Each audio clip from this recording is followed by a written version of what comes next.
Здравейте, това е Тренер БГ, а вие сте в новия видеосъвет за презентации. Хаха, това трябваше да е забавно и по принцип се получава. Но сега сериозно. Здравейте! Аз съм Ники от Trainer BG и съм ви подготвил един празничен видеосъвет за презентации. Декември месец дойде, а с него и коледното настроение.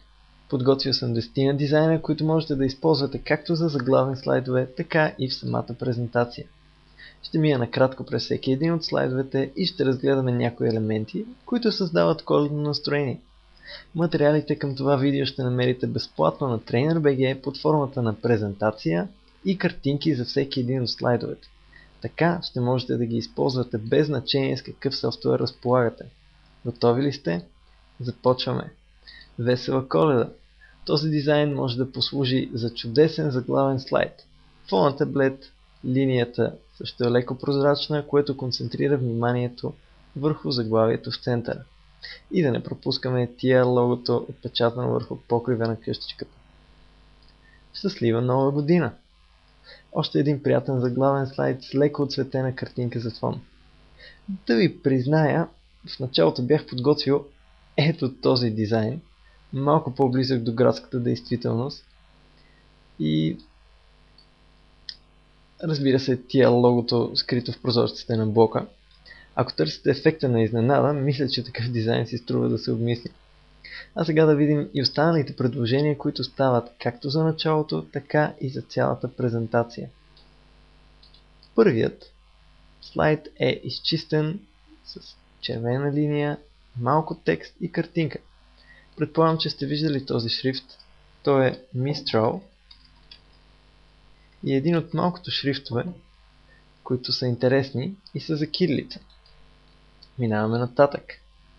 Тук, освен втората синя линия, която съм добавил, струва си да отбележи коледното дърво. За да не засягате нечии авторски права, може да се изработвате сами картинките, както често правя аз. Надявам се тази лоха да ви харесва. Продължавам с добавянето на елементите. Тук съм разширил синето пространство в тази овална рамка. Реших, че този дизайн е подходящ за пожелание в средата, но вие можете да го използвате за каквото решите. Ето го с малко по-различен фон.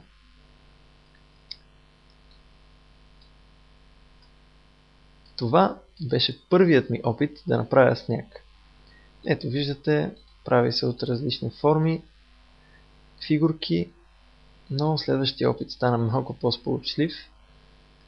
Ето тук дори съм го разтеглил, така че да не си личи, че всъщност отгоре и отдолу имаме едно и също изображение. Ето и същия дизайн на симфон с този хубав лек первас, върху който да се трупа снегът. И разбира се, какво е Коледа без снежинки? Ето тези снежинки съм ги правил директно в програмата за презентации. Просто размножих тези линии и ги наредих в правилна геометрична форма. Разбира се, подготвил съм ви и по-хубави дизайни, малко по-детайлни изображения, като ето тези, например. И сега ще разгледаме още 3 слайда, в които снежинките играят важна роля. Първият е съвсем обикновен. Ето, статичен сняг на симфон. Вторият обаче е малко по-особен. С него снегът вали непрекъснато, забележете.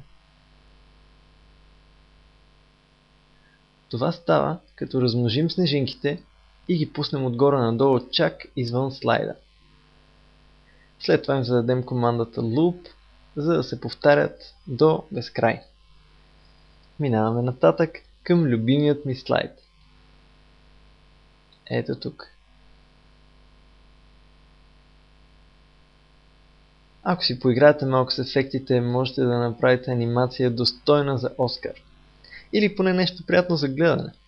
Тук облачето се движи отляво надясно, след това снежинките се появяват зад него и започват да падат точно така, както в предишния слайд. И накрая, какво е коледното настроение без снежен човек?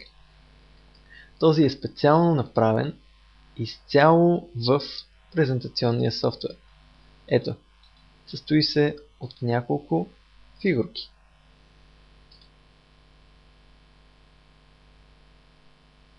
Доста прост, но пък абсолютно безплатно ще ви създаде гарантирано коледно настроение. Това беше от мен. Надявам се предложенията за коледни дизайни да ви харесат и да ви послужат добре. С тази снимка загатвам, че темата с маскирането остава отворена и напомням, че материалите от този видеосъвет можете да свалите напълно безплатно от Trainer.bg, както да ги използвате по ваше желание. Вижте и нашите страхотни обучения по умения за ефективно учене, управление на времето и планиране. Аз съм Ники от Trainer.bg. До скоро!